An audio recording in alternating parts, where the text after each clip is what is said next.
Ji, good morning Manish sir, thank you so much. Morning sir. मेरी voice clear है sir? Yes sir, आपकी voice clear है।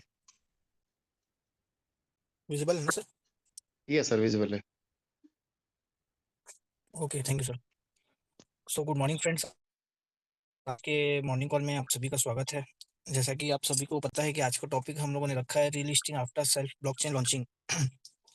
तो पूरा एक प्रोसेस होता है। अगर ब्लॉकचेन लॉन्चिंग की अगर हम बात करें तो पहले ब्लॉकचेन का टेस्टनेट लाइव होता है, उसके बाद में फिर उसको ऑडिट के लिए भेजा जाता है, फिर उसके बाद में हमारा डीलिस्ट होता है जो ऑलरेडी एक्सचेंजों में लिस्ट होता है।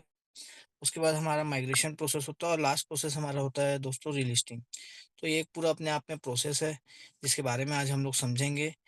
और इस प्रेजेंटेशन का ऑब्जेक्टिव ये रहेगा कि हम लोग अगर ब्लॉकचेन लॉन्च करते हैं, कोई भी कंपनी अगर करती है, कोई भी प्रोजेक्ट करता है, तो उसका इम्पैक्ट क्या पड़ता है रीलिस्टिंग के ऊपर, उनके क्रेडिबिलिटी के ऊपर और प्रोजेक्ट की वैल्यू कैसे उसमें इंक्रीज होती है। तो आज के अपॉर्चुनिटी कॉल में मैं आप सभी का फिर से स्वागत करता हूँ और हम स्टार्ट करते हैं। क्रिप्टो मार्केट में सबसे बड़ा इवोल्यूशन तब होता है दोस्तों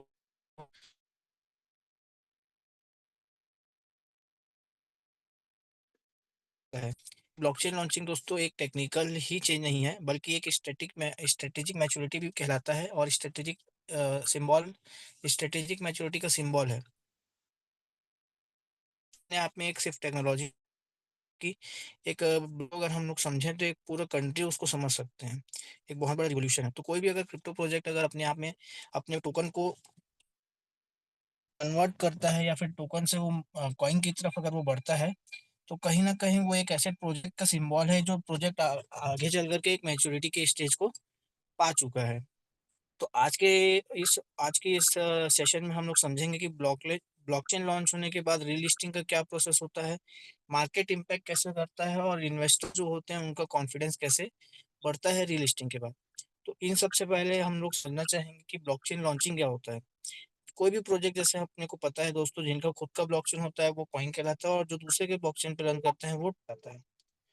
तो कहीं ना अपने एग्जिस्टिंग टोकन को किसी और ब्लॉकचेन में या खुद के ब्लॉकचेन में इंडिपेंडेंट मेननेट ब्लॉकचेन में शिफ्ट करते हैं, वो होता है दोस्तों ब्लॉकचेन लॉन्चिंग। जैसे एग्जांपल के लिए हम लोग यहाँ पे देख सकते हैं कि जो बीएनबी कॉइन था वो शुरू में इथेरियम स्कैन पे था, फिर उसने अपने खुद का बाइनेंस चेन लॉन्च किया। सिमिलरली पॉलीगॉन जो था वो पहले इथेरियम की ब्लॉकचेन में था और उसने बाद में क्या किया, अपना पॉलीगॉन मेननेट लॉन्च किया। सिमिलरली अगर हम अपने मिस्टर मिन की बात करें दोस्तों, हम भी पिछले 3 सालों से बीएससी स्कैन में रन कर रहे थे। आज बताते हुए बहुत खुशी होती है, बहुत गर्व होता है कि आने वाले कुछ ही दिनों में हम अपने अनंता स्कैन में इसका माइग्रेशन देखने को मिलेगा। आगे अगर हम लोग समझेंगे दोस्तों कि ब्लॉकचेन लॉन्च क्यों करते हैं, प्रोजेक्ट्स अपने खुद के ब्लॉकचेन क्यों लॉन्च करते हैं, क्योंकि जैसा हम लोग जानते हैं कि ब्लॉकचेन अपने आप में सिर्फ एक टेक्नोलॉजी नहीं, इसको एक पूरा कंट्री समझा जा सकता है। क्योंकि ये अपने आप में कितना बड़ा रिवॉल्यूशन है, जिसके बेसिस पे जो क्रिप्टो प्रोजेक्ट्स होते हैं वो उसका बैकबोन कहलाता है ब्लॉकचेन का, उनके यूटिलिटी का, उनके इकोसिस्टम का। तो हर एक क्रिप्टो प्रोजेक्ट का सपना होता है कि हम अपना ब्लॉकचेन लॉन्च करें, क्योंकि कहीं ना कहीं ये अपने आप में इतना बड़ा रिवॉल्यूशन है कि इसके बहुत सारे बेनिफिट्स भी होते हैं। जैसे फर्स्ट है मोर कंट्रोल एंड कस्टमाइजेशन। अगर अपना खुद का ब्लॉकचेन होता है किसी भी क्रिप्टो प्रोजेक्ट के पास, तो वो किसी थर्ड पार्टी के ऊपर डिपेंडेंस नहीं होता है, किसी और दूसरे नेटवर्क के ऊपर वो डिपेंडेंसी नहीं रखता। वो सारे डिसीजंस अपने खुद से ले सकता है, सारे उनके कस्टमाइजेशन जो है वो अपने खुद से डिसाइड कर सकता है। जैसे अगर हम अगर बात करें अपने मिस्टर मिंट की, तो अगर हम अपने ब्लॉकचेन पे शिफ्ट होंगे तो इससे हमारा जो स्केलेबिलिटी है मिस्टर मिंट टोकन का या कॉइन का, वो कहीं ना कहीं नेक्स्ट लेवल पे जाने की उम्मीद जरूर है। और स्पीड भी दोस्तों उसका बढ़ता है, क्योंकि वैलिडेटर सिस्टम, डेटा सिस्टम और टेक्नोलॉजिकल फ्रीडम, ये सारी चीज हम लोग को लीवरेज करता है ब्लॉकचेन। सिमिलरली अगर हम लोग बात करें गैस फीस की या फिर एफिशिएंसी की, तो अगर ब्लॉकचेन लॉन्चिंग होती है किसी भी प्रोजेक्ट की अपनी, तो उसमें यूजर्स के लिए स्मूथ एक्सपीरियंस देखने को मिलता है, क्योंकि गैस फीस उनको कम देनी पड़ती है, दूसरे कोई एसेट्स उनको होल्ड नहीं करने पड़ते गैस फीस के तौर पर, जो कोई कहीं ना कहीं एक यूजर्स के लिए स्मूथ एक्सपीरियंस हो सकता है। सिमिलरली न्यू इकोसिस्टम क्रिएशन, जैसा कि मैंने पहले भी बताया कि ब्लॉकचेन जो है अपने आप में एक बड़ा रिवॉल्यूशन है, इसको हम लोग एक अपने आप में कंट्री के तौर पे देख सकते हैं। तो कहीं ना कहीं कोई भी क्रिप्टो प्रोजेक्ट में अगर ब्लॉकचेन अपने खुद का लेकर के आता है वो प्रोजेक्ट, तो वो उसके लिए एक नया इकोसिस्टम क्रिएशन का फाउंडेशन होता है, बेस होता है, बैकबोन होता है। क्योंकि इसके बाद हम लोग इसमें बहुत सारी चीजें, चाहे स्टेकिंग रिवॉर्ड्स हो सकता है या फिर ब्रिज हो सकता है या तरह तरीके के एनएफटीज हो सकती हैं, डिसेंट्रलाइज ऐप्स हो सकते हैं। इन सभी को हम एक ही इकोसिस्टम में मर्ज कर सकते हैं और आगे फ्यूचर में इसका बेनिफिट ले सकते हैं। तो इन सब पॉइंट से हम लोग समझ सकते हैं दोस्तों कि ब्लॉकचेन लॉन्चिंग का क्या बेनिफिट होता है किसी भी अपने प्रोजेक्ट के लिए, और कोई भी प्रोजेक्ट अपना ब्लॉकचेन लॉन्चिंग करने का सपना क्यों देखते हैं। सिमिलरली अगर हम लोग आगे देखेंगे तो अगर ब्लॉकचेन होता है तो उसके बाद रीलिस्टिंग का क्या मतलब कि प्रोसेस होता है।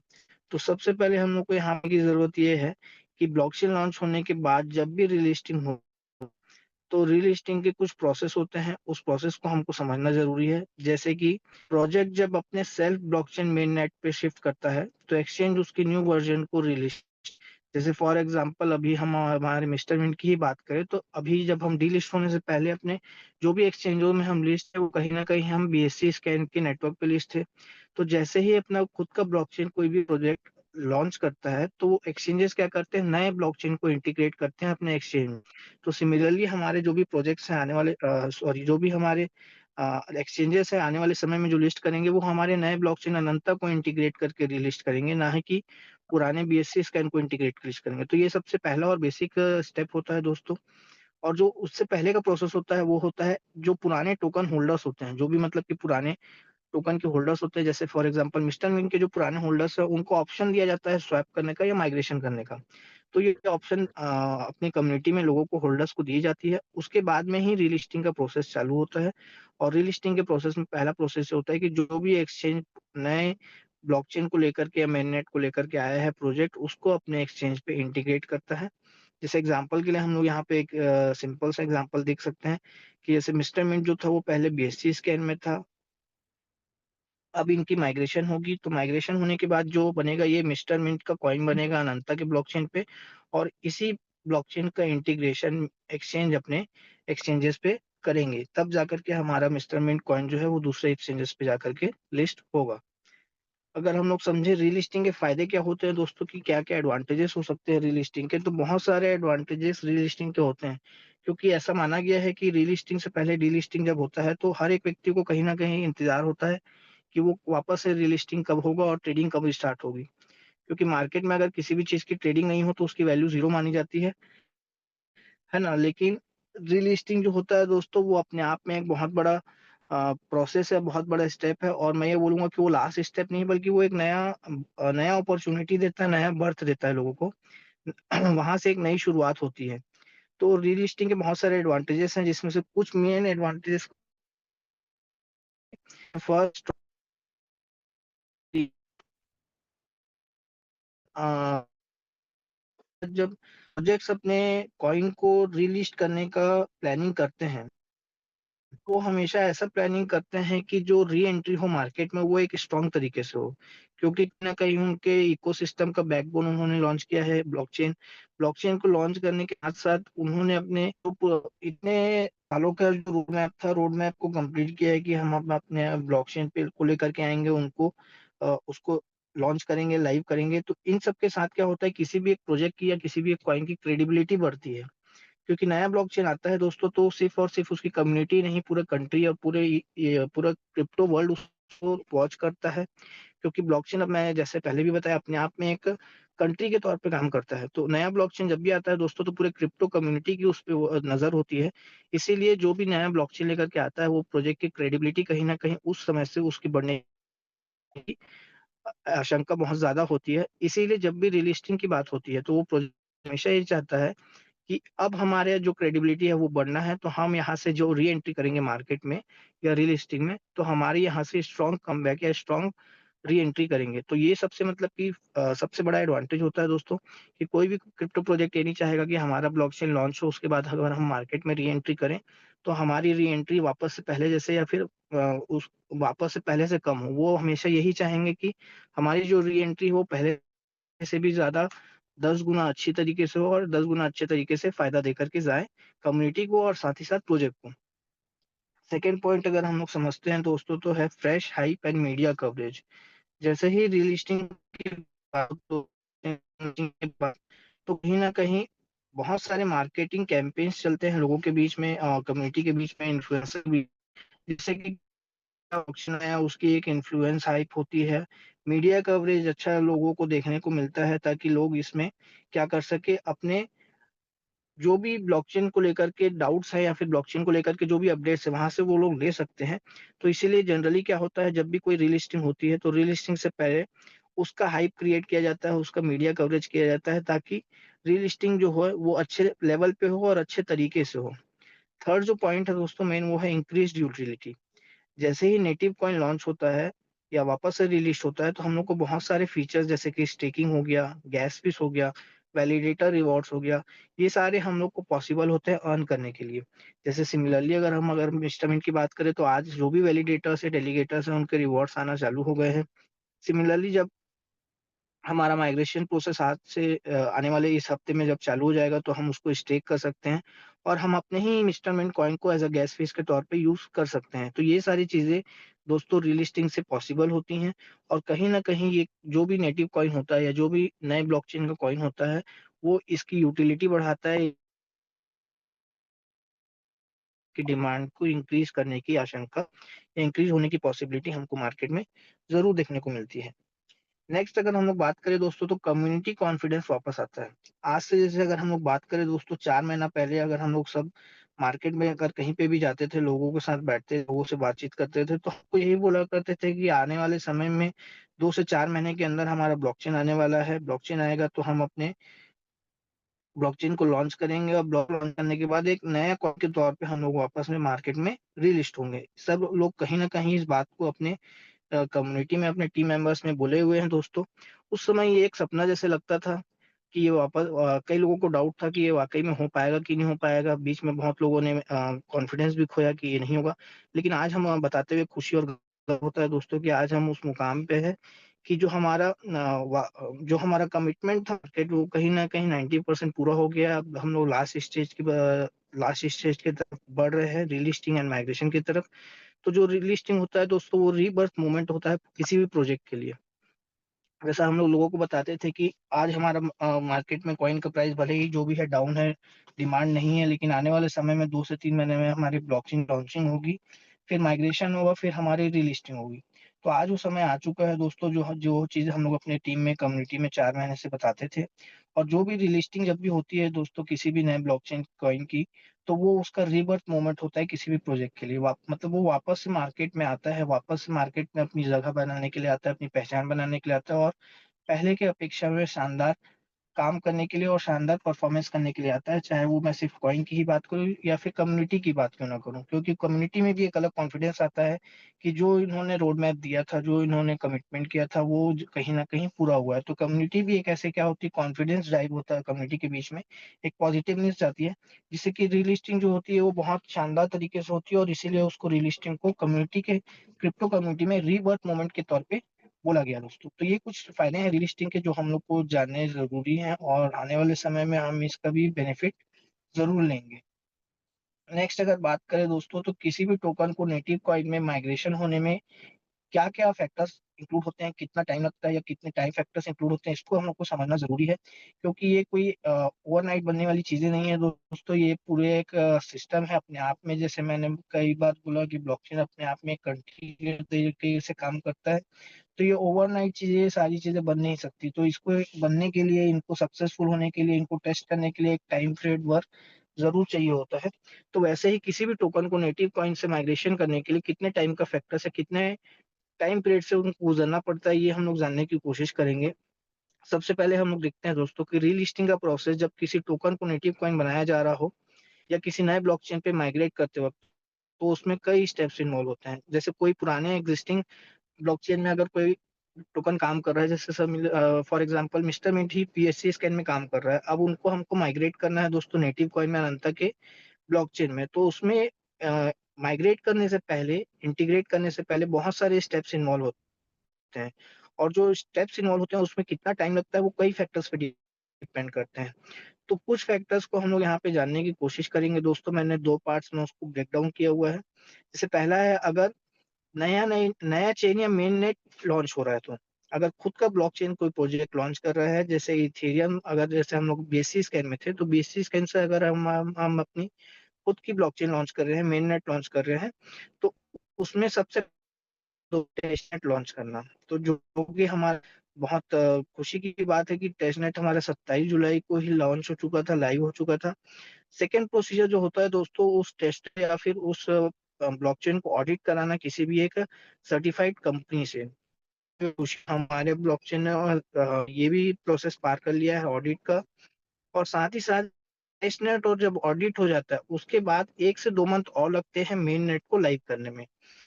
तो सिमिलरली दोस्तों, जैसे 27 जुलाई को हमारा टेस्टनेट लाइव हुआ था, फिर जो भी प्रोसेस लगा, टाइम लगा ऑडिट में, वो लगा, और आज के टाइम पे हम अपना खुशी से के साथ बोल सकते हैं कि हमारा मेन नेट लाइव हो चुका है। और अगर कोई प्रोजेक्ट या ब्लॉकचेन ऐसा है ऐसा है जो अगर ऑलरेडी टेस्टेड है, फ्यू डेज या फ्यू वीक लगता है उसमें।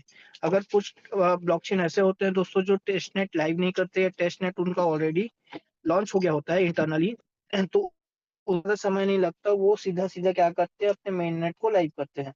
लेकिन बताते हुए खुशी होती है कि हमारे मिस्टर मिंट में हम लोगों ने पहले टेस्ट नेट लाइव किया, क्योंकि ये एक बार की चीज़ें नहीं है दोस्तों, ये पूरे लाइफ टाइम की चीज़ें हैं। पहले टेस्ट नेट लॉन्च किया गया, टेस्ट नेट में डेलीगेटर, वैलिडेटर्स को उसमें फ़ैमिलियर किया गया, कैसे नोड सेटअप करते हैं, कैसे चीज़ें होती हैं, कैसे उनसे फ़ैमिलियर किया गया कि ब्लॉकचेन होता क्या है।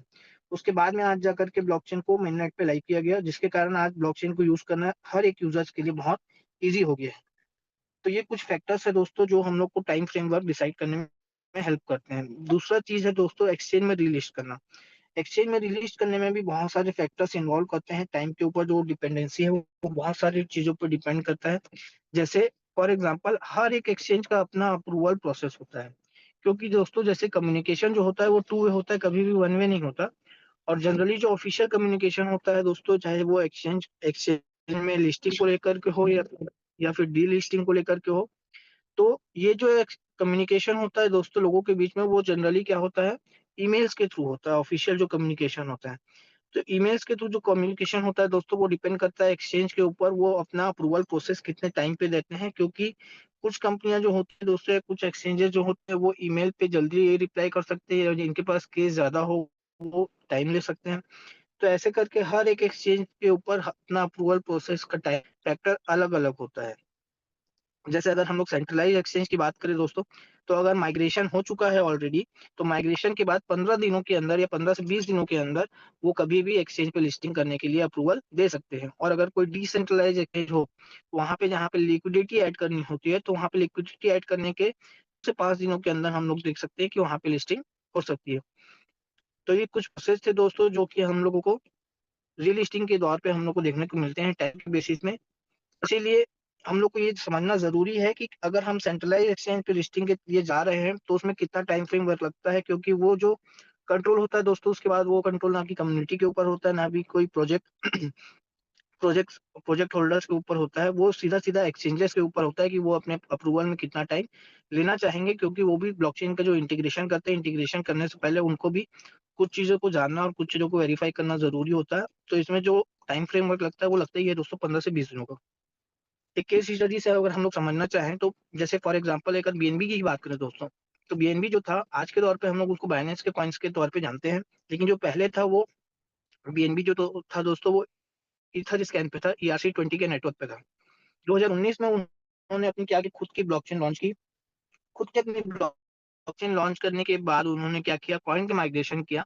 और कॉइन का माइग्रेशन करने के बाद जब बीएनबी वापस से रिलिस्ट हुआ दोस्तों, तो आज अगर हम लोग उसको देखें तो इम्पैक्ट क्या पड़ा मार्केट पे, या फिर उसका रिजल्ट क्या हुआ। तो जो मार्केट कैप है दोस्तों, आज वो 10 गुना कहीं न कहीं ग्रोथ हो चुका है, 10 गुना बढ़ चुका है। और एक नया इकोसिस्टम और एक बहुत बड़ा एडवांस और स्ट्रॉन्गर इकोसिस्टम बना करके वो मार्केट में आया, जिसके कारण ही हम उनके प्राइस का इम्पैक्ट देखने को मिल रहा है। और आज वो बीएनबी जो है वो मार्केट में बहुत अच्छा परफॉर्म कर रहा है। तो सिमिलरली अगर हम लोग बात करें दोस्तों अपने मिस्टर मिंट की, तो हमारा मिस्टर मिंट भी 2022 में हम लोगों ने बीएससी स्कैन पे लॉन्च किया। आज हमने आज हम लोगों ने अपनी खुद की ब्लॉकचेन मेननेट लाइव कर चुके हैं। आने वाले इस हफ्ते में हम अपने कॉइन की माइग्रेशन करेंगे दोस्तों, और उसके बाद जब हमारा कॉइन मिस्टर मिंट कॉइन जब वापस से रिलीज़ होगा, तो मुझे पूरा भरोसा है दोस्तों कि हमारा मार्केट कैप जो है वो बीएनबी से भी ज़्यादा 100 गुना ज़्यादा ग्रो करेगा, और हमारा जो इकोसिस्टम है, वो कहीं न कहीं एक एडवांस और एक स्ट्रॉन्ग तौर पे इकोसिस्टम उभर के आएगा, क्योंकि हमारा जो ब्लॉकचेन है दोस्तों, वो बीएनबी के ब्लॉकचेन से भी ज़्यादा एडवांस वर्ज़न का ब्लॉकचेन है, जो बहुत सारे सर्विस प्रोवाइड करता है, चाहे वो डेलीगेट प्रूफ ऑफ स्टेक हो या फिर ब्लॉकचेन एज़ अ सर्विस हो। ये सारे एडवांस फीचर्स के साथ ब्लॉकचेन को हमारे मेंटर्स ने बनाया है, तो मैं उनका बहुत-बहुत शुक्रिया करना चाहूँगा। तो आने वाले समय में हमारे ब्लॉकचेन के ऊपर बहुत सारे प्रोजेक्ट्स होंगे, जिसके कारण मार्केट कैप जो है हमारा और जो इकोसिस्टम है वो दूसरे कॉइन्स के मुकाबले मैं समझता हूँ कि बहुत अच्छे तेज़ी से बढ़ने की उम्मीद ज़रूर है दोस्तों। अब कुछ रीलिस्टिंग करते हैं दोस्तों, तो कुछ चैलेंजेस भी फेस करने पड़ सकते हैं, चाहे वो प्रोजेक्ट होल्डर्स हों या फिर जो कम्युनिटी है उनको भी कुछ क्या होता है, चैलेंजेस फेस करने पड़ सकते हैं। तो क्योंकि रीलिस्टिंग अपने आप में एक बहुत बड़ा प्रोसेस है, बहुत कॉम्प्लेक्स प्रोसेस है। तो कुछ कॉमन चैलेंजेस के बारे में हम लोग यहाँ पे डिस्कस करेंगे दोस्तों, जैसे कि पहला है token swap confusion, user errors. Generally क्या होता है दोस्तों, जैसे अभी माइग्रेशन स्टार्ट होगा तो लोगों को कंफ्यूजन होता है कि कहाँ पे उनको स्वैप करना है, कहाँ पे माइग्रेट करना है, और ज़्यादातर लोग वहाँ पे क्या कर देते हैं, एरर कर देते हैं, जिनको प्रॉपर नॉलेज या गाइडेंस नहीं होती, जिनके कारण उनका फंड का क्या होता है, लॉस हो जाता है। तो कभी भी अपने को टोकन को अगर हमको माइग्रेट करना है या स्वैप करना है, जो भी ऑप्शन हमको मिल रहा है, तो उसके बारे में प्रॉपर इन्फॉर्मेशन लेना है, प्रॉपर गाइडेंस लेना है। जैसे अभी अनंता की ब्लॉकचेन में ही बहुत सारे लोगों ने अपने जो पुराने मिस्टर मिंट टोकन्स है, जो बीएससी स्कैन पे, उसको डिपॉजिट करना चाहा एज़ अ डेलीगेटर या वैलिडेटर के रूप में। टोकन्स थे उनके कहीं न कहीं लॉस हो गए, उनके ये हम कन्फ्यूजन क्रिएट नहीं करना है अपने आप में, और अपनी कम्युनिटी को अवेयर करना है कि आपको एक जो प्रॉपर मैपिंग के लिए या माइग्रेशन के लिए जो प्रॉपर एक वॉलेट दिया जाएगा, एक सिस्टम दिया जाएगा, उसी के थ्रू हमको गुजरना है। बाकी दूसरे जगह पे हमारे हमको टोकन्स को इस्तेमाल नहीं करना है। सेकंड जो हो सकता है दोस्तों, वो हो सकता है डिले इन एक्सचेंज इंटीग्रेशन। अब सारा काम हो गया, ब्लॉकचेन में लाइव हो गया, माइग्रेशन हो गया, अब जब वापस से एक्सचेंज में रिलिस्टिंग के लिए गया, तो नए ब्लॉकचेन का इंटीग्रेशन करना एक्सचेंज में भी एक बहुत बड़ा अपने आप में कॉम्प्लेक्स टास्क है एक्सचेंजेस के लिए, क्योंकि उनको भी बहुत सारे स्टेप से गुजरना पड़ता है, उनको वेरिफिकेशन करना पड़ता है, उस ब्लॉकचेन की उस ऑडिट की वेरिफिकेशन करनी पड़ती है, टीम की वेरिफिकेशन करनी पड़ती है।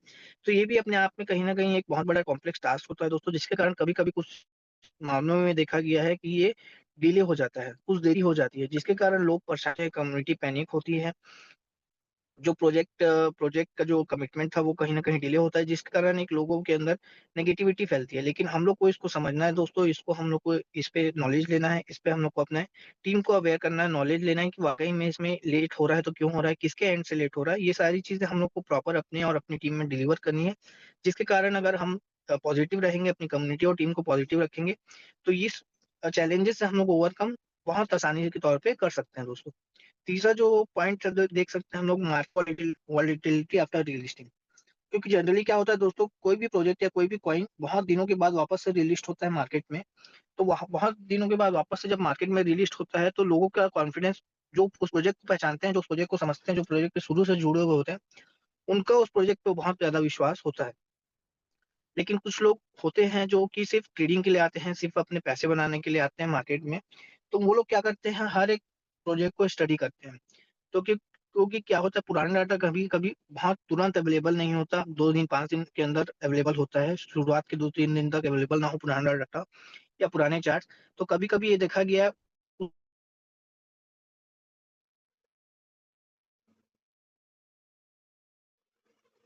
दिन से लेकर के अगले 2-3 दिनों तक हमारे कॉइन में भी बहुत ज़्यादा वॉलेटिलिटी देखने को मिल सकती है। यहाँ पे क्या होता है दोस्तों, जनरली कम्युनिटी के बीच में फोमो क्रिएट होता है। जिनको विश्वास होता है वो सोचते हैं कि कहीं हम ये अपॉर्चुनिटी मिस ना कर दें, और जिनको विश्वास नहीं होता तो वो कहीं सोचते हैं कहीं ये स्कैम ना हो, इसलिए वो क्या होता है, सेल भी करके निकल जाते हैं। और जिनको विश्वास होता है वो अपॉर्चुनिटी मिस ना हो करके क्या करते हैं, उस समय में उस टोकन को या कॉइन को होल्ड नहीं कर पाते या खरीद नहीं पाते। तो इसमें क्या होता है, बहुत मार्केट उस समय वोलेटाइल रिएक्ट करता है, जिसके कारण लोगों के अंदर एक फोमो और ग्रीड क्रिएट होता है।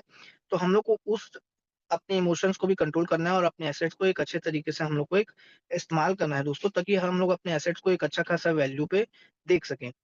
अब जब कोई भी चीज़ आती है दोस्तों, तो बहुत सारी चीज़, जब भी कुछ रिवॉल्यूशन होता है बड़ा, तो उसके साथ बहुत सारे चैलेंजेस भी आते हैं और बहुत सारे उसके साथ गलत चीज़ें भी आती हैं। तो सिमिलरली दोस्तों, फेक डुप्लीकेट टोकन्स इन मार्केट। तो जैसे आज हमारा ब्लॉकचेन भी लॉन्च हुआ है दोस्तों, और हम भी अब वापस से डिलिस्टिंग होंगे, तो आने वाले समय में कोई बहुत बड़ी बात नहीं है कि हमारा देखा-देखी हमारे ही कॉइन का कोई डुप्लीकेशन कर ले। तो हमको इस चीज़ से भी कहीं न कहीं अवेयर रहना है कि हमारे कॉइन का या टोकन का कोई डुप्लीकेशन तो नहीं हो रहा है मार्केट में, और हमको उस चीज़ से अवेयर रखना है अपने आप को, अपनी टीम को और अपनी कम्युनिटी को। जनरली स्कैमर्स क्या करते हैं दोस्तों, वो फेक स्वैप क्रिएट करते हैं, जिससे कि वो क्लेम करते हैं कि जो हमारा पोर्टल है वो भी एक क्या है, माइग्रेशन या फिर स्वैप करने का रियल पोर्टल है। और इससे क्या होता है, कुछ लोग जो नॉलेज नहीं ले पाते वो अपने पोर्टल में जाकर के अपने एसेट्स को अगर स्टेक करते हैं या फिर स्वैप करते हैं, तो कहीं न कहीं उनका जो फंड होता है वो क्या हो जाता है, आने वाले समय में दोस्तों लॉस हो जाता है।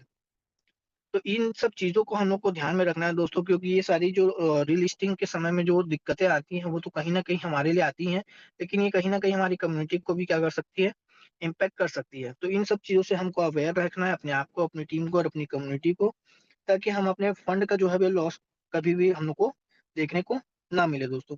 आने वाले स्लाइड में हम लोग समझते हैं कि क्या-क्या रीलिस्टिंग के बाद क्या-क्या स्ट्रैटेजीज़ हम लोग को अपनानी चाहिए, ये क्या-क्या स्ट्रैटेजीज़ हो सकती है रीलिस्टिंग के बाद में, और एक सक्सेसफुल प्रोजेक्ट में रीलिस्टिंग के दौरान क्या-क्या स्ट्रैटेजीज़ हम लोग को देखने को मिलती है, और क्या-क्या रीलिस्टिंग के समय या उसके बाद या उससे कुछ समय पहले स्ट्रैटेजीज़ होनी चाहिए, या क्या की टेक अवेज़ होने चाहिए। तो जैसा कि मैंने आप लोगों को बताया कि ब्लॉकचेन अपने आप में एक बहुत बड़ा रिवॉल्यूशन है, अपने आप में एक बहुत बड़ा क्या है, इवोल्यूशन है, क्योंकि वो एक कंट्री के तरीके से काम करना है, ना कि वो सिर्फ़ एक टेक्नोलॉजी है। तो जो अपना सेल्फ ब्लॉकचेन लेकर के आते हैं दोस्तों क्रिप्टो प्रोजेक्ट पे, वो कहीं न कहीं एक इशारा करते हैं कि आज से हम लोग टेक्निकल इंडिपेंडेंस है। हम लोग किसी और दूसरे थर्ड पार्टी या थर्ड नेटवर्क के ऊपर भी डिपेंडेंसी नहीं है। हम लोग आने वाले समय में अपने ऊपर पूरा इंडिपेंडेंसी है, और इंडिपेंडेंसी के कारण जो हमारा आने वाले समय में ग्रोथ है, या फिर आने वाले समय में हमारा जो अ, ग्रोथ के साथ-साथ हमारा जो इकोसिस्टम है, वो कहीं न कहीं एक्सपेंड करके बहुत अच्छा ग्रो करने वाला है। तो सेल्फ ब्लॉकचेन आना भी एक इशारा है दोस्तों कि जो प्रोजेक्ट है वो कहीं न कहीं अब डिपेंड के तौर पे खत्म हो चुका है, और अपने खुद के लेवल पे टेक्निकल इंडिपेंडेंसी उसने क्रिएट कर ली है, और वो मैच्योर हो चुका प्रोजेक्ट, और वो मैच्योर होने के साथ-साथ अपने इकोसिस्टम को इतना स्ट्रॉन्ग कर चुका है, उसको किसी और के ऊपर डिपेंडेंट रहने की ज़रूरत नहीं है, बल्कि अब वो लोगों को सर्विस अब दूसरे प्रोजेक्ट को सर्विस देने के लिए तैयार है। सेकंड पॉइंट पे हम लोग समझते हैं दोस्तों, जैसे ही रीलिस्टिंग होती है, मार्केट में री-एंट्री अपॉर्च्युनिटी क्रिएट होती है।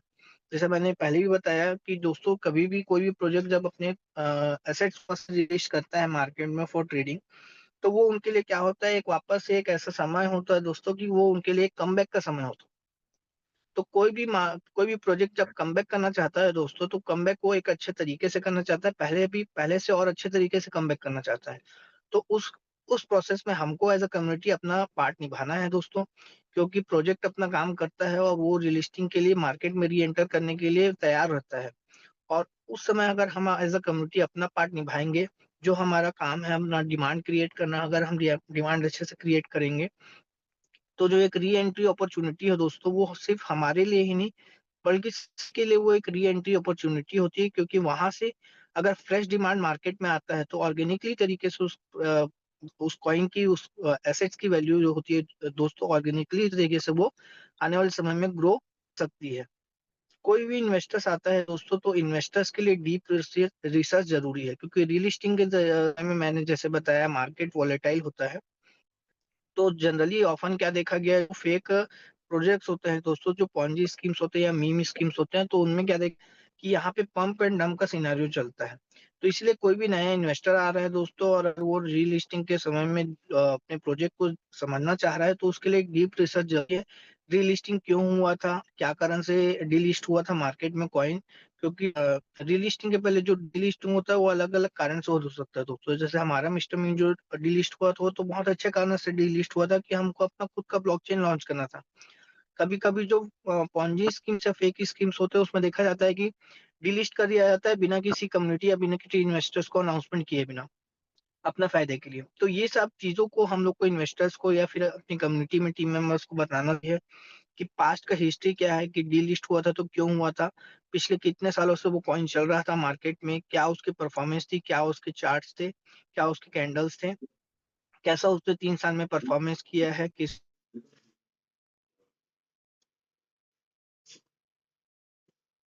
एज़ इन्वेस्टर हम हमारी भी रिस्पॉन्सिबिलिटी बनती है कि हम इन सब चीज़ों को जानें।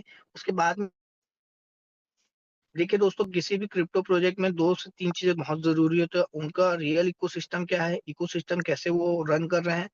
तो बताते हुए बहुत खुशी हो रही है दोस्तों कि मिस्टर मिंट में जब से शुरुआत की 2022 से अपने इकोसिस्टम के बारे में ही बात की है।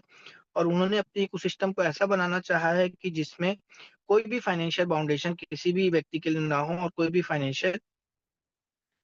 फाइनेंशियल लीवरेज वो अपने कम्युनिटी को और खुद भी ले सके। तो उन्होंने हमेशा इकोसिस्टम को स्ट्रॉन्ग करना चाहा है इन सब चीज़ों के लिए। इकोसिस्टम पे वो लगातार काम करते आए हैं, चाहे वो शुरू में हम लोग अगर आईसीओ की बात करें या फिर उसके बाद हम लोग एनएफटी मार्केट प्लेस की बात करें या फिर हम लोग मिनफोर्स की बात करें, स्पोर्ट्समैन की बात करें, स्टेपमैन की बात करें और आज हम लोग अपने इकोसिस्टम का सबसे बड़ा प्रोजेक्ट और बैकबोन अनंता ब्लॉकचेन के बारे में बात करें और आने वाले फ्यूचर्स में जो भी इकोसिस्टम में प्रोजेक्ट्स या प्रोडक्ट डिप्लॉय होने वाले हैं, चाहे वो एआई हो या फिर हमारे डिसेंट्रलाइज्ड वॉलेट्स हो या एक्सचेंज हो।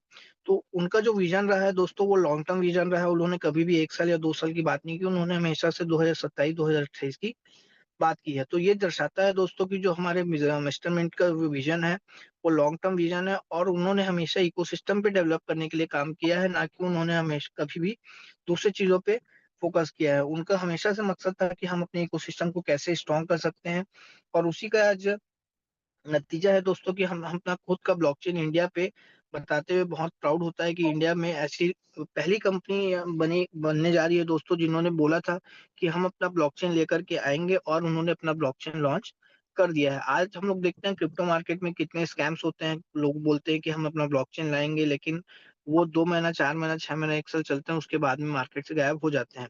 आज से 4 साल पहले जब रोड मैप क्रिएट किया था मिस्टर मिंट में, तो उन्होंने बोला था 4 साल पहले ही कि हम अपने मिस्टर मिंट का खुद का ब्लॉकचेन लेकर के आएँगे आने वाले समय में और उन्होंने इस कमिटमेंट को पूरा किया है। एक मैं बहुत प्राउड फ़ील करता हूँ, एक नेटवर्किंग के बेसिस में चलते हुए भी इतना बड़ा कमिटमेंट पूरा करना बहुत अपने आप में बड़ी बात है। तो इससे हम लोग समझ सकते हैं दोस्तों कि मिस्टर मिंट का इकोसिस्टम और उनका विज़न क्या है। तो वही चीज़ हम लोग को बता रहा है कि रीलिस्टिंग के बाद हम लोग को अगर किसी भी प्रोजेक्ट को समझना है, तो उनका इकोसिस्टम और लॉन्ग टर्म विज़न, ये 2 चीज़ मेन होती है दोस्तों किसी भी प्रोजेक्ट का फ्यूचर डिसाइड करने के लिए। क्योंकि यहाँ पे जो कोट लिखा है दोस्तों, after relisting the strongest project is not the one with hype, it's the one with a united, informed and active community. क्योंकि दोस्तों रिलिस्टिंग के बाद सबसे स्ट्रॉन्गेस्ट प्रोजेक्ट वो नहीं होता जिसके पास बहुत बड़ी हाइप हो या जिसके पास बहुत बड़ी अ, बहुत बड़ी हाइप या बहुत बड़ा मीडिया कवरेज हो। एक स्ट्रॉन्ग प्रोजेक्ट वो होता है दोस्तों जिसके पास एक यूनाइटेड, एक इन्फॉर्म्ड और एक एक्टिव कम्युनिटी होती है। और बताते हुए बहुत खुशी हो रही है दोस्तों कि हमारे मिस्टर मिंट के पास ऐसे ही कम्युनिटी है जो कि यूनाइटेड है, इन्फॉर्म्ड है और एक्टिव है। बहुत सारे दिक्कतें या हर्डल्स बीच में आए थे, आते रहेंगे वो, ये प्रोसेस का पार्ट है, जीवन का पार्ट है। लेकिन खुशी होती है कम्युनिटी को देखकर कि आज भी लोग यूनाइटेड है, आज भी इन्फॉर्म्ड है और आज भी लोग एक्टिव हैं। यही नतीजा है दोस्तों कि आज भी जो अगर हमारे लोग अपॉर्चुनिटी कॉल्स होते हैं या ज़ूम कॉल्स होते हैं जो चाहे कुछ अच्छा इन्फॉर्मेशन का सेशन हो तो बहुत सारे नंबर्स में हम लोग को यहाँ पे लोग देखने को मिलते हैं क्योंकि उनको अभी भी मिस्टर मिंट के ऊपर भरोसा है, वो मिस्टर मिंट को लेकर आज भी यूनाइटेड है, आज भी इन्फॉर्म्ड है। तो एक ऐसी कम्युनिटी किसी भी प्रोजेक्ट को स्ट्रॉन्ग तौर पे उभार करके लाती है और कहीं न कहीं जो प्रोजेक्ट के फाउंडर्स होते हैं, उनको भी ऐसी कम्युनिटी को देख कर के गर्व होता है। तो मैं फिर से वही बोलना चाहूँगा कि ऐसा कम्युनिटी हम लोग को अपना पार्ट ज़रूर निभाना है और जैसे ही रीलिस्टिंग होगा या उसके पहले का प्रोसेस है या उसके बाद का प्रोसेस है, अपने पार्ट में हम लोग को लगना है अपने काम में और बाकी जो अ, बैक एंड में चीज़ें हैं, वो तो बैक एंड में काम चल ही रहा है। तो ये सारी चीज़ों से क्या होता है दोस्तों, हम लोग एक प्रोजेक्ट को एक नेक्स्ट लेवल पे लेकर के जा सकते हैं। क्योंकि जनरली क्या होता है, अभी तक क्या होता है इंडिया में दोस्तों की कम्युनिटी तो यूनाइटेड रहती है, लेकिन कहीं न कहीं जो प्रोजेक्ट्स रहते हैं, वो प्रोजेक्ट्स स्कैम करके चले जाते हैं। तो ये पहला ऐसा प्रोजेक्ट देखने को मिल रहा है दोस्तों, जहाँ पे बहुत सारे हर्डल्स, मेजर हर्डल्स आने के बाद भी प्रोजेक्ट्स भी यूनाइटेड है, प्रोजेक्ट के फाउंडर भी यूनाइटेड हैं और वो भी ये चाह रहे हैं कि कम्युनिटी भी यूनाइटेड रहे और उनको भी प्राउड है दोस्तों, वो भी बोल रहे हैं आकर के कि हम लोगों ने ऐसी कम्युनिटी कहीं नहीं देखी, तो हमारा ये दायित्व बनता है कि आगे भी हम लोग अपना पार्ट ऐसे ही निभाते रहें और ऐसे ही उनका साथ देते रहें। तो ये कुछ स्ट्रैटेजीज़ थी जिसके कारण हम लोग अगर रीलिस्टिंग के समय अगर हम लोग ध्यान दें, तो अपने प्रोजेक्ट को और अच्छे ले नेक्स्ट लेवल पे अपने एसेट्स को और अपने कॉइन को लेकर के जा सकते हैं। तो आज के सेशन में अगर हम लोग डिफाइन करना चाहें एक समरी के तौर पे, तो ये हम लोग समझ सकते हैं कि अगर ब्लॉकचेन लॉन्चिंग के बाद में किसी भी प्रोजेक्ट का रीलिस्टिंग होता है, तो वो एक सिग्नल होता है दोस्तों कि वो एक मैच्योरिटी फेज़ पे आ चुका है। मतलब कहने का मतलब ये है कि कोई भी क्रिप्टो प्रोजेक्ट अपना खुद का ब्लॉकचेन ला रहा है, वो अपने आप में एक बहुत बड़ा रिवॉल्यूशन है और ब्लॉकचेन लाने के बाद में वो वापस से मार्केट में ट्रेडिंग के लिए, रीलिस्टिंग के लिए अगर तैयार है, तो ये सिग्नल है दोस्तों मार्केट में, क्रिप्टो कम्युनिटी में कि वो जो प्रोजेक्ट है वो मैच्योर हो चुका है और आने वाले समय में ग्रोथ के तरफ उसके बढ़ने के बहुत ज़्यादा चांसेस हैं। जहाँ पे विज़न हाइप से आगे बढ़कर टेक्नोलॉजी और ट्रस्ट पर बेस होता है, वहाँ सक्सेस ज़रूर मिलता है। जैसे कि यहाँ पे अगर हम लोग बात करें दोस्तों, जनरली हम लोग क्रिप्टो वर्ल्ड में देखते हैं कि लोग हाइप में या फिर देखा-देखी में या फिर रिवॉर्ड के लालच में आकर के बहुत सारे जगहों पे इन्वेस्टमेंट कर देते हैं। लेकिन इन सब से आगे बढ़कर अगर कोई प्रोजेक्ट, अगर कोई कंपनी अपनी खुद की ब्लॉकचेन लाती है और खुद की टेक्नोलॉजी को इंडिपेंडेंट करती है, तो वो कहीं न कहीं एक सिंबल होता है, एक सिग्नल होता है कि वो जो टेक्नोलॉजी और ट्रस्ट है, वो कहीं न कहीं बढ़ रहा है, चाहे वो कम्युनिटी के ऊपर फाउंडर्स का हो या फाउंडर्स के ऊपर कम्युनिटी का हो। ये दोनों वाइस वर्सा तरीके से बढ़ता है, जिसके कारण वो कहीं न कहीं प्रोजेक्ट को एक नेक्स्ट लेवल पे और नेक्स्ट स्टेप में लेकर के जाते हैं और एक बहुत बड़ा प्रॉफिट लोगों को देखने को मिलता है। Relisting is not the end, it's the new beginning. जैसे कि मैंने पहले ही किया था अपने सेशन की शुरुआत में कि रीलिस्टिंग जो होता है दोस्तों वो आखिरी प्रोसेस नहीं होता, हम उसको आखिरी प्रोसेस ना मानें, बल्कि हमको ये मानना है कि यहाँ से हमारा एक जो नया बिगिनिंग होने वाला है, यहाँ से हमको एक नई शुरुआत होने वाली है। पिछले 4 से 6 महीनों में हम लोगों ने जितनी भी तकलीफें देखी होंगी, अपने जितने भी हमारे जो भी डाउट्स रहे होंगे, जितने भी हमारी शिकायतें रही होंगी, हर एक लोगों के लेवल में पर्सनली कुछ ना कुछ रहा होगा दोस्तों। लेकिन ये part and parcel of the life है, ये प्रोसेस का एक पार्ट है, ये आगे भी आते रहेंगे, ये पहली बार नहीं आई हैं और ना ही आखिरी बार आई है, ये आगे भी आते रहेंगे। तो हम लोग को इसको अपने लाइफ का पार्ट मानना है और रीलिस्टिंग को हमको एंड नहीं मानना है कि रीलिस्टिंग हो जाएगा, उसके बाद में सारी चीज़ें प्रॉब्लम हमारी सॉल्व हो जाएगी। जैसे हम अपने पहले काम में लगे रहते थे दोस्तों, जैसे हम अपने प्रोजेक्ट को जैसे लोगों तक पहुँचाते थे, अच्छे तरीके से पहुँचाते थे, उसकी खूबसूरती बताते थे, उसके एडवांटेजेस बताते थे और कहीं न कहीं लोग एसोसिएट्स भी होते थे और जिसके कारण हम डिमांड क्रिएट कर पाते थे। तो ये सारी चीज़ें हमको फिर से ध्यान में रखनी है। अपने टीम में, अपनी कम्युनिटी में हो सके तो छोटे-छोटे बहुत अच्छे-अच्छे छोटे-छोटे लोगों को मोटिवेशनल के लिए ऑफर्स दे सकते हैं। तो ये सारी चीज़ें हम लोग को फिर से करनी है कि दोस्तों, क्योंकि ये उम्मीद करेंगे कि रीलिस्टिंग हो जाएगा और 5 से 10-15 दिन के बाद हम लोग सेल करके अपने सारे प्रॉब्लम्स, अपने सारी कम्युनिटी की टीम के प्रॉब्लम सॉल्व कर लेंगे, तो ऐसा बिल्कुल नहीं होने वाला है दोस्तों, क्योंकि रीलिस्टिंग कोई एंड नहीं होता, ये एक नया बिगिनिंग है, नई शुरुआत है और कभी भी जो शुरुआत होता है दोस्तों, उसको एक धमाकेदार तरीके से करना चाहिए। तो ये जो नई शुरुआत है, इसके लिए हम सभी को रेडी रखना है, अपने आप को और अपनी कम्युनिटी को। A project that A project that relaunches with purpose, planning and transparency never fails to rise again. कोई भी क्रिप्टो प्रोजेक्ट में ये देखा गया है दोस्तों कि वो वापस से अगर रीलॉन्च हो रहा है मार्केट में आकर के और किसी पर्पस के साथ आ रहा है, किसी प्लानिंग के साथ आ रहा है और किसी ट्रांसपेरेंसी के साथ आ रहा है, तो वो प्रोजेक्ट कभी भी फेल होने के उसके चांसेस जो होते हैं वो बहुत कम रहते हैं और उसका जो ग्रोथ होने के चांसेस होते हैं वो बहुत ज़्यादा हाई रहते हैं दोस्तों। तो बताते हुए बहुत खुशी हो रही है तो कि हमारा जो मिस्टर मिंट है वापस से अगर रीलॉन्च हो रहा है, वापस से अगर रिलिस्ट हो रहा है तो उसके पास पर्पस भी है, प्लानिंग भी है और ट्रांसपेरेंसी तो इनका जो है शुरू से ही अपने कम्युनिटी के प्रति इनको जो ट्रांसपेरेंसी है वो दूसरे क्रिप्टो प्रोजेक्ट्स में देखने को नहीं मिला है। तो आने वाले समय में मिस्टर मिंट जो पर्पस लेकर के आएगा वो बहुत बड़ा, पहले से भी बड़ा पर्पस अब उनके पास होगा दोस्तों। क्योंकि बोला जाता है कि जब वापस से हम किसी चीज़ की शुरुआत करते हैं या वापस से हम किसी चीज़ को लेकर के आते हैं, तो जो हमारा पर्पस होता है, उद्देश्य होता है, वो पहले उद्देश्य से भी बड़ा होता है। प्लानिंग पहले से भी बहुत ज़्यादा बड़ी होगी क्योंकि जैसे हम लोगों ने 4 से 6 महीने में जो दिक्कतें और डाउट्स अपने खुद के तौर पे देखा है दोस्तों, कहीं न कहीं वो फाउंडर्स ने भी अपने लेवल पे देखा होगा कि उनको भी कुछ ना को बहुत सारी प्रॉब्लम्स आई होंगी, बहुत सारे उनके लाइफ में भी हर्डल्स आए होंगे।